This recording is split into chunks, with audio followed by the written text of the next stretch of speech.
Bismillahirrahmanirrahim. Assalamualaikum warahmatullahi taala wabarakatuh. Yang saya hormati Profesor Madya Dr. Adawiyah Ismail. Jadi pada hari ini eloklah saya perkenalkan diri saya dahulu. Nama saya Nur Atika Najwa binti Abdul Majid. Nombor kad matrik A179918. Baiklah, hari ini kumpulan saya akan membentangkan tajuk pembentangan kami ialah dakwah bil maqal. Sebelum kita pergi dengan lebih lanjut lagi, eloklah saya menerangkan serba sedikit konsep dan pengenalan apakah itu dakwah bil maqal.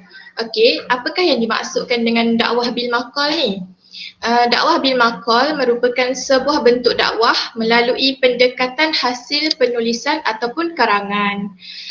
Jadi seperti mana yang kita tahu, dakwah ni boleh ada dalam buku, di dalam majalah, surat khabar, melalui hasil penulisan pendakwah-pendakwah ataupun mereka yang terlibat dalam aktiviti dakwah.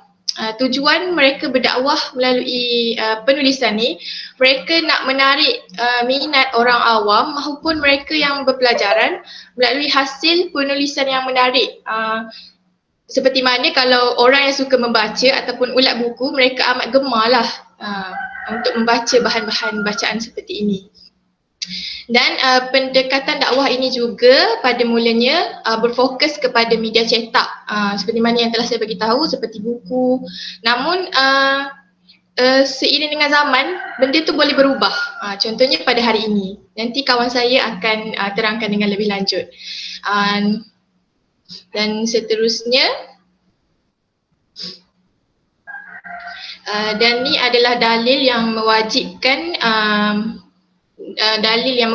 kepada dakwah. Allah Subhanahu Wa Taala berfirman dan menyeru manusia agar menjadi pendakwah dan menjalankan tugas sebagai khalifah di atas muka bumi ini. Sebagaimana dakwah yang dimulai yang seperti mana kita tahu, Nabi Muhammad telah berdakwah menyampaikan ajaran Islam dengan bersungguh-sungguh, dan kita sebagai umat baginda perlu meneruskan tugasnya. Seperti mana firman Allah di dalam surah An-Nahl yang bermaksud, serulah ke jalan Tuhanmu wahai Muhammad dengan hikmah, kebijaksanaan dan nasihat pengajaran yang baik, dan berbahaslah dengan mereka yang engkau serukan itu dengan cara yang lebih baik. Sesungguhnya Tuhanmu, dialah jua yang lebih mengetahui akan orang yang sesat dari jalannya, dan dialah jua yang lebih mengetahui akan orang-orang yang mendapat hidayah petunjuk. Seterusnya, Nabi Muhammad juga bersabda agar umat dia ni terus kembangkan tugas dakwah dia. Seperti mana sabda Nabi, sampaikanlah dariku walaupun satu ayat, riwayat Al-Bukhari. Maknanya walaupun kita cuma menulis ataupun kita cuma menulis benda yang ringkas, contohnya seperti tutuplah aurat muka, ataupun kita sekarang ni boleh macam-macam platform yang kita ada, kita boleh kongsi apa-apa, tapi sebelum kongsi kita perlu memastikan kesahihan benda ataupun kesahihan hadis ataupun ayat Al-Quran tersebut sebelum kita share.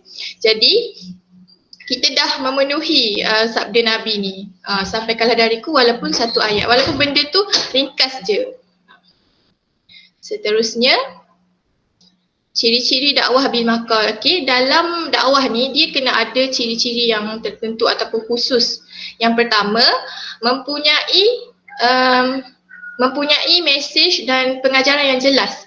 Maknanya dalam hasil penulisan tu, dia kena ada mesej ataupun apa yang pembaca boleh ambil ibrah daripadanya. Contohnya seperti buku, boleh pelbagaikan. Contohnya saya ada membaca buku, saya baca buku Kisah Para Nabi kan. Dalam tu penulis dah selitkan perjuangan dakwah Nabi-Nabi terdahulu. Jadi kita boleh ambil ibrah daripadanya. Ada mesej yang boleh yang ada mesej yang disampaikan dalam hasil penulisan beliau. Dan seterusnya, uslub dakwah dan gaya bahasa yang sesuai.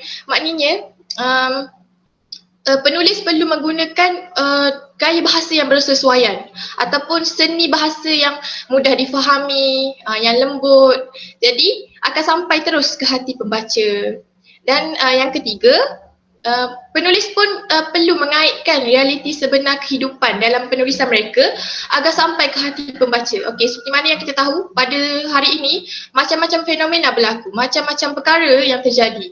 Jadi penulis pada zaman sekarang pun boleh kaitkan realiti sebenar kehidupan masyarakat hari ini dalam penulisan sebabnya bila pembaca baca, oh dia dah dapat kaitkan, oh inilah yang terjadi dalam kehidupan hari ini. Jadi mereka boleh ambil pengajaran daripada itu.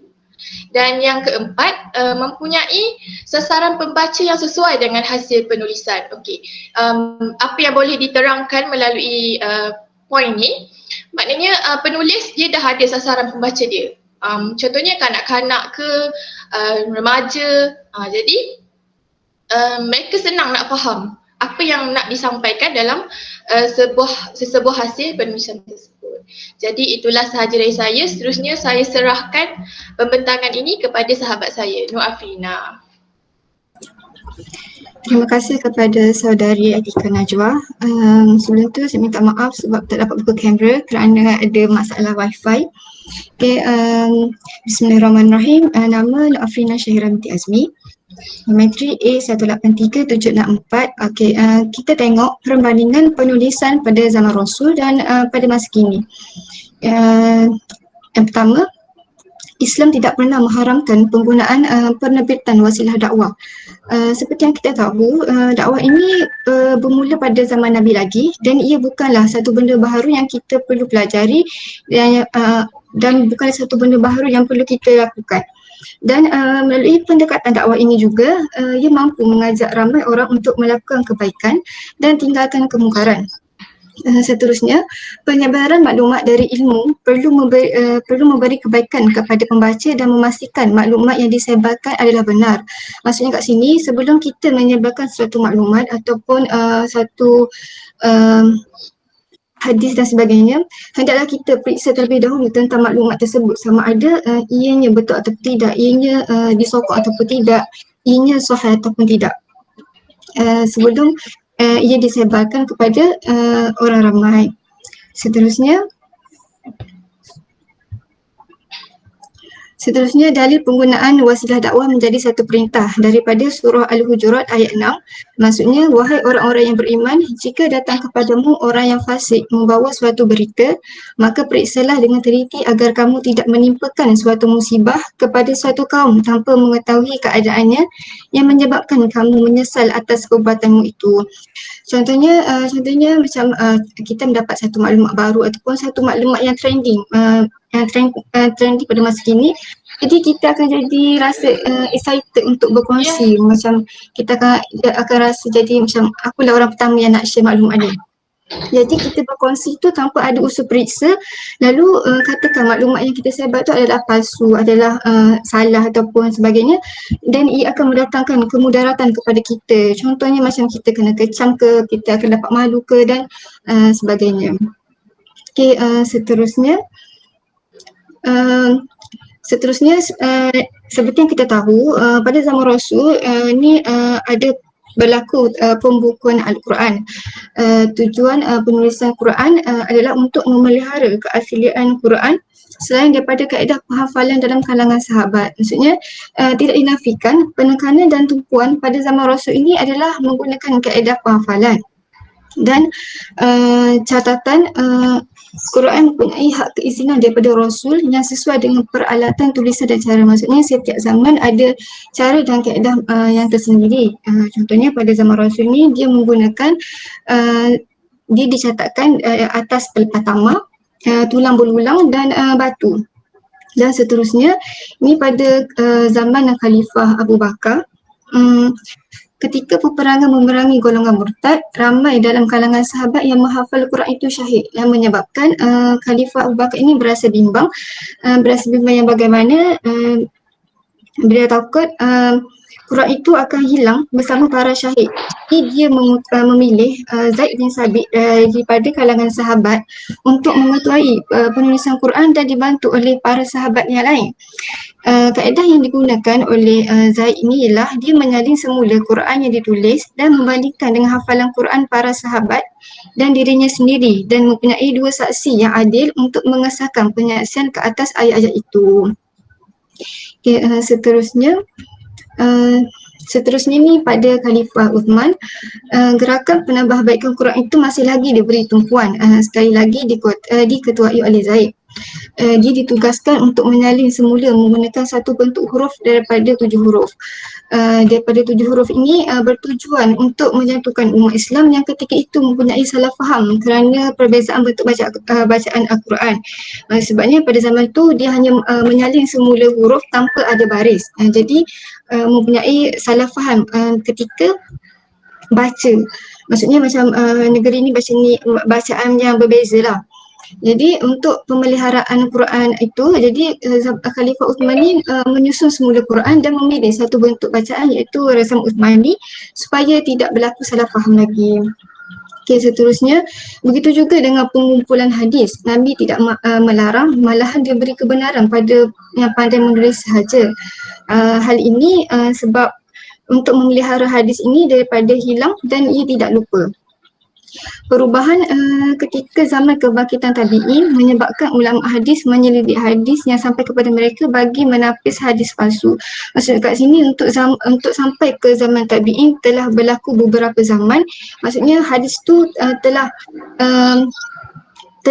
banyak dihafal. Jadi untuk mengelakkan hadis itu palsu daripada segi makna ataupun daripada makna yang lari ataupun bacaan baris yang lari, jadi ulama hadis menyelidik hadis supaya untuk mengelakkan hadis itu palsu.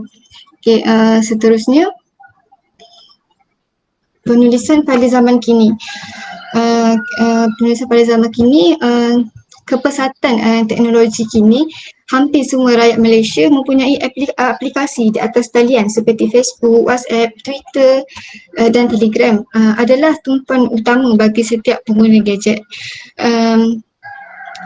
Hal ini kerana aplikasi di atas tiada had masa dan ruang bagi pengguna menulis dan berkongsi apa sahaja berbanding SMS, dan ia semuanya adalah percuma. Ia bukan dua hala namun berkelompok iaitu berkumpulan. Maksudnya kat sini bila kita berdakwah melalui aplikasi atas talian ni, ianya lebih mudah kerana dia menggunakan internet. Maksudnya data internet tu tiada had masa. Kita boleh menggunakan 24 jam dan langganan itu maksudnya macam sekali langkah untuk sebulan. Kalau berbanding dengan SMS, dia menggunakan top up. Contoh katakan kalau kita mesej tu, satu mesej dah 20 sen. Kalau dah 5 mesej dah RM1, tu anggaran dalam 1 jam. Untuk 24 jam kita berdakwah melalui SMS tu, maka memerlukan banyak wang ringgit lah maksudnya. Satu lagi, SMS ni dia ada dia ada limit beberapa patah perkataan yang kita kena tulis. Satu lagi, dia hanya berkongsi 2 hala sahaja. Berbanding dengan kalau WhatsApp, Telegram, Facebook ni, dia ada group. Maksudnya dalam satu group tu kita boleh letak 50 hingga 200 orang. Jadi apa yang kita kongsi tu secara tidak langsung menjadikan aktiviti itu menjadi semakin rancak. Aktiviti soal jawab itu lebih mudah.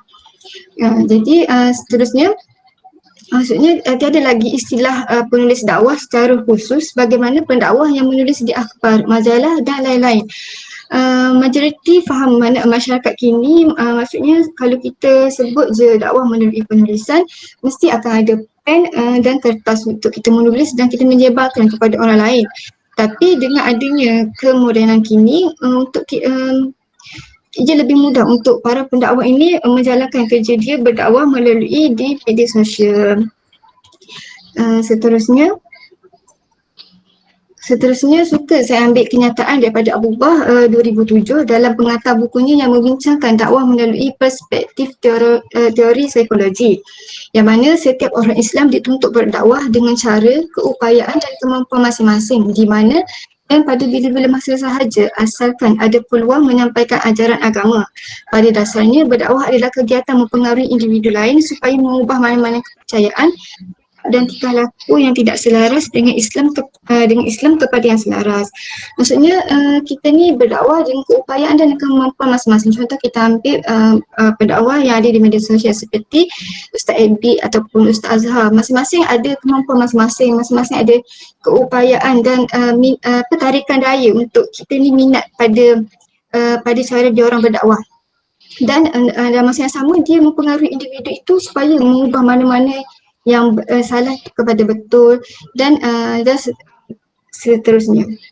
Okay, kesimpulan yang saya dapat buat daripada dakwah melalui penulisan ini bukanlah satu benda yang baru. Bahkan kalau kita ingat satu kisah daripada satu kisah Nabi yang baginda pulang daripada Hudaibiyah, yang dia mengutuskan surat kepada raja-raja di setiap negeri, yang mana isi surat tersebut mengisi kalau kamu Islam, kamu selamat. Maksudnya lalu dia menghantar kepada raja-raja di setiap negeri. Jadi kita tengok reaksi raja-raja tu, ada yang menerima dengan hati yang terbuka dan ada yang menerima dengan hati yang marah, memberontak. Jadi begitulah kita zaman sekarang pun macam tu, ada yang boleh terima apa yang kita berdakwah, ada yang tak boleh terima apa yang kita sampaikan. Jadi akhir sekali, dengan kata lain, kita seharusnya menggunakan sebaik mungkin teknologi yang ada dalam aplikasi ini untuk menyebarkan apa yang kita tahu. Dan dengan statistik Malaysia hari ini, kita dapat lihat hampir 7 hingga 8 jam rakyat Malaysia menghabiskan masa dengan bermain handphone.